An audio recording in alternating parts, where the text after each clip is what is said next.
السلام عليكم ورحمة الله وبركاته إسلامي دمانتين soo dhawaada maanta waxaa insha Allah dubi doonaa muuqaalkii ugu horreeyey taxaniina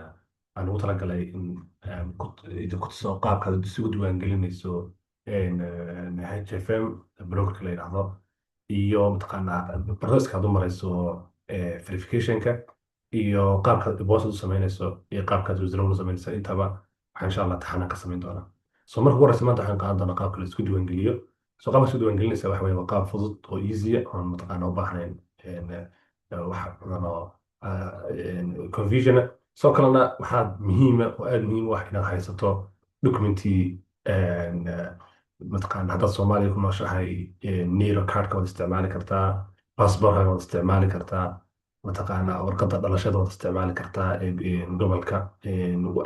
dhan waxa documentiyadaas oo dhan waa documenti acceptable sidoo kale waxaad u baahan tahay inaad diyaarsato proof of address so warqad uu ku qoran yahay addresska aad ku nooshahay magaalada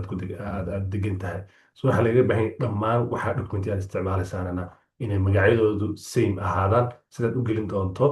magacaad browser ku samaysan doonto so intaa waa isla fahanay waan rajeynaya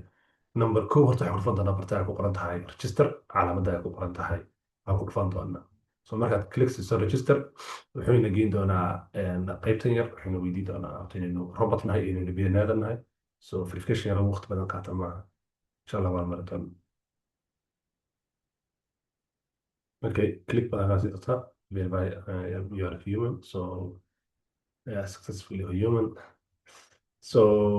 haddaba waxaynu samayn doonaa halka waxaad gelin doontaa magacaaga waxaad gelin doontaa emailkaaga iyo passwordkaaga marka horeysa so emailkan iyo passwordkana maxay markaad kusoo geli doonto aad kusoo booqan doontiin kusoo booqan doonto markaste account-kaaga HFM so waxaad geli doontaa emailkaaga so kanaan gelinayaa oo magacaan isticmaali doonaa so waxaana si isticmaali doonaa emailka koorka passwordkaas halkaa yaalla si isticmaali doonaa so markaa waxaan oran doonaa continue marka so intaa markaad samayso waxaa lagaga baahan yahay inaad soo marto verificationka aad soo mariso inaad soo mariso emailkaaga fariinta lagu diray aad soo jeedinayso so fariin baa lagu diri doonaa koodhka soo qaado halkan kusoo base gara so markaad koodhka kusoo base garayso so waxaan tegi doonaa emailkayga waxaan soo haddana waxaan emailkayga so waa kan koodhkana soo qaadano koodhka loo baahan yahay waa inta so koodhkana valid wuxuu ahaan doonaa 5 minute ka dambeeya uu kaa dhici doonaa so intaan 5 minute gaadhin waan isticmaali doonaa koodhkayga waan soo qaadanaya waan soo kana ku base garan doonaa koodhkaas so waana na verify gareeyay so maadaama ninka emailkeena verify gareynay waxaan u baahannahay inaynu buuxino profile detailska so profile detailska waa maxay magacaaga oo sax ah ka kugu qoran legal name-ka laga raba emailka kugu qoran magaca kugu qoran documentiga aad isticmaali doonto ma proof of address ha noqdo ama kaarka niira ha noqdo ama passport ha noqdo qaabka ugu qoran yahay baad eegi doontaa ama mataqaana qaabka kugu qoran so anigu waxaan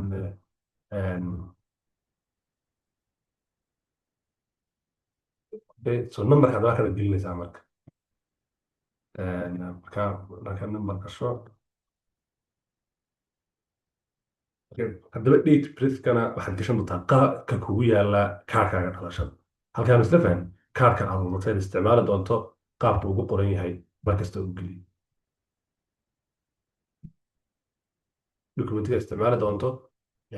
sida uu ugu qoran yahay u geli ha ka ilaabi so halkana waa account typekaaga so account-kaaga wuxuu noqon doonaa USD mise euro so waa USD badanaa inagu isticmaala lacagaha euro so halkan waxaa odhan doontaa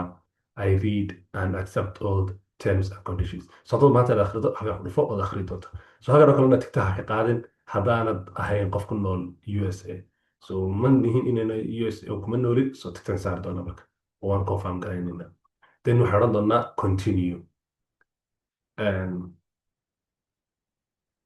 wuxuu verify garayn doonaa marka informationka aynu gelina marka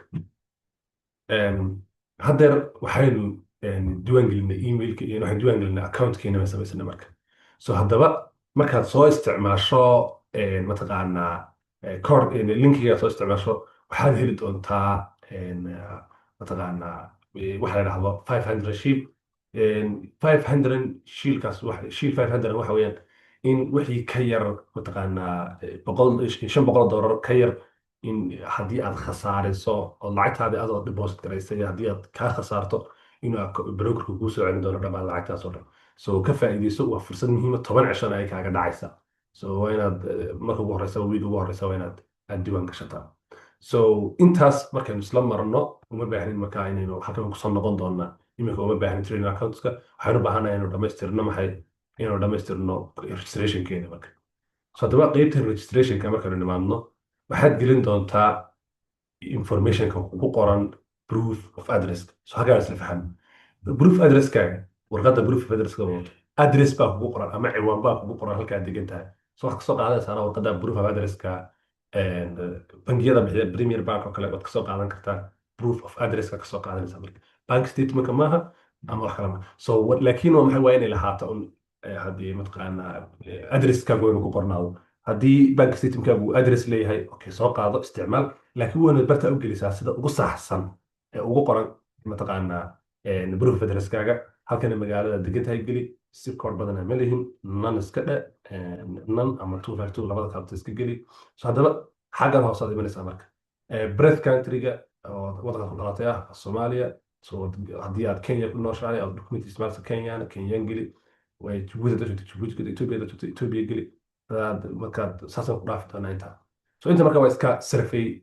mataqaanaa ay isticmaali doonaan brokerku, laakiin muhiim u ah inaad buuxiso. So halkan oo kale genderkaagu waxaa tahay, waa male baa tahay oo nina, haddaad female tahay dooro. halkan waxaad gelin doontaa lacagtaada networkkaagu intuu gaadho, inta udhexaysa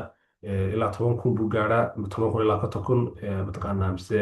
50,000 ilaa 100,000, mise wax ka badan $100,000 weeyaan networkkaagu. Education levelkaaga, postgraduate, undergraduate, mise college, mise high school, mise waxba maad baranin.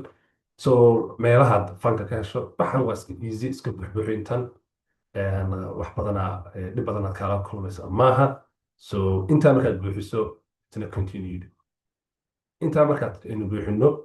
continue tidhaahdo, wuxuu ku geyn doonaa so inta weliba aynu buuxino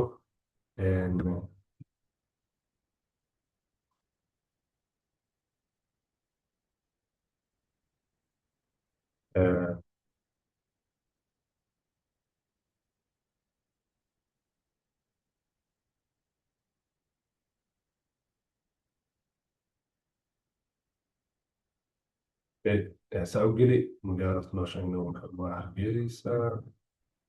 zip code 252 iska dhe ama non kaad wada u qori kartaa. So estimated networkkaaga so waxay leedahay $10,000. educationkayga waa undergraduate aan ka soo qaad. So lacag aan isticmaali doono halka ka keenay, so anaa iskale waa savingkayga, marka aan waxaan doonaa savingskayga. So wana wixii taqaanaa saad aad ka keento lacagta isticmaal taxka ka keentay ma habay kugu tahay ma adaa iskale, so hadiyad baa lagu siiyey. So waxaas eegi doontaa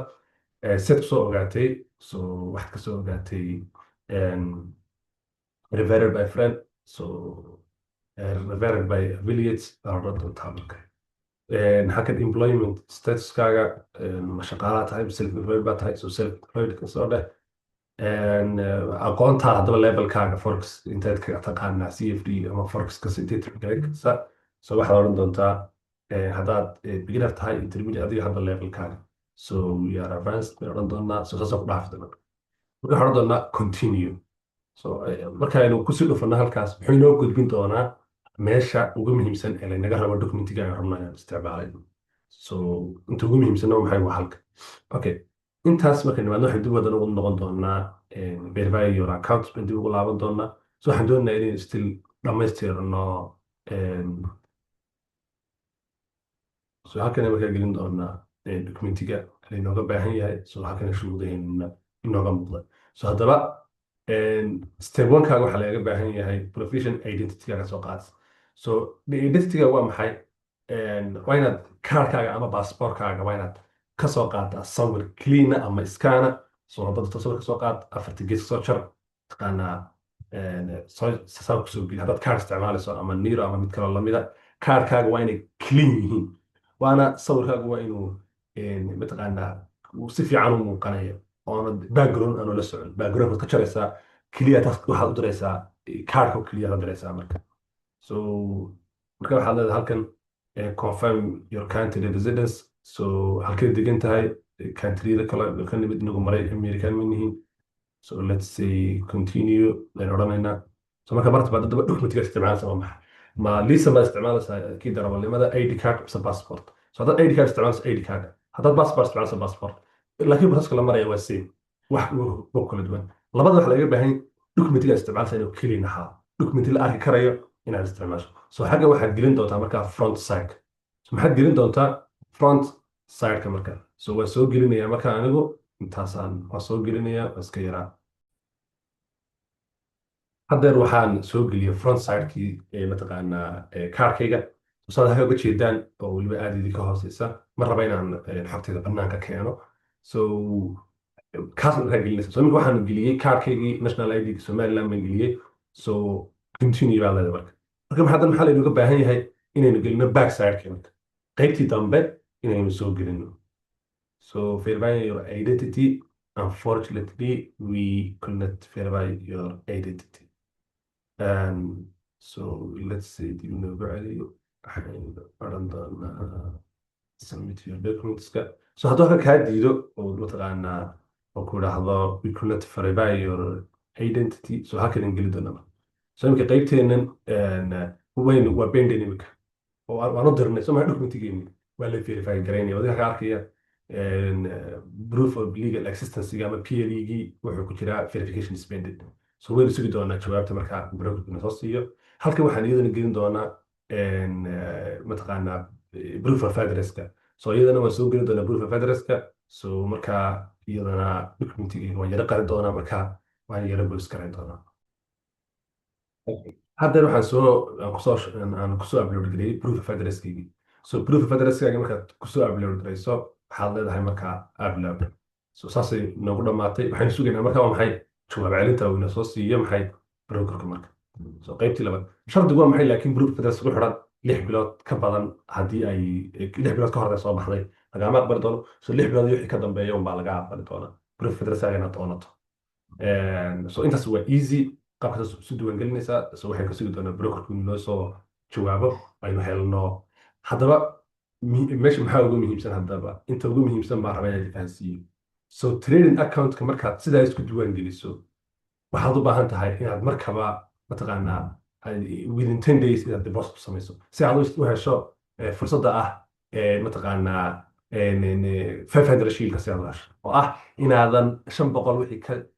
hooseeya haddii aad khasaarto inuu brokerku kuu soo celinayo oo ku siinayo maxay refund ama si kala hadda loo dhahdo cashback refund yaan odhan sorry cashback ku siinaya brokerka lacagtii aad khasaartay dib ayaa loogu soo shoogi doona laakiin waa maxay way xadidan tahay way mudaysan tahay so muddadaas waa maxay waxaad noqonaysaa 10 cisho gudahood waa inaad ku furataa accountkaaga aad deposit ku samaysaa marka كم مثلا waa inaad deposit ku samaysaa ugu yaraana $10 iyo wixii ka sarreeya waa inaad deposit tiraahdaa halka مثلا so markaas brokerkaaga waa mataqaanaa dhaqaalahaagaasi waa saved so haddii ay aad khasaarto brokerku uu ku soo celinayaa wuxuu ku siinayaa cash back 500 waa up to 500 so $500 wixii ka badan ma soo celin doona brokerku laakiin wixii ka hooseeya waa lagu siinayaa waana qaadan doontaa so intaasaan kusoo gabagabeynaya asalaamu calaykum waraxmatullahi wabarakaatu so qaybta waxaan ka doonaa noocyada akoonnada ee brokerku bixiyo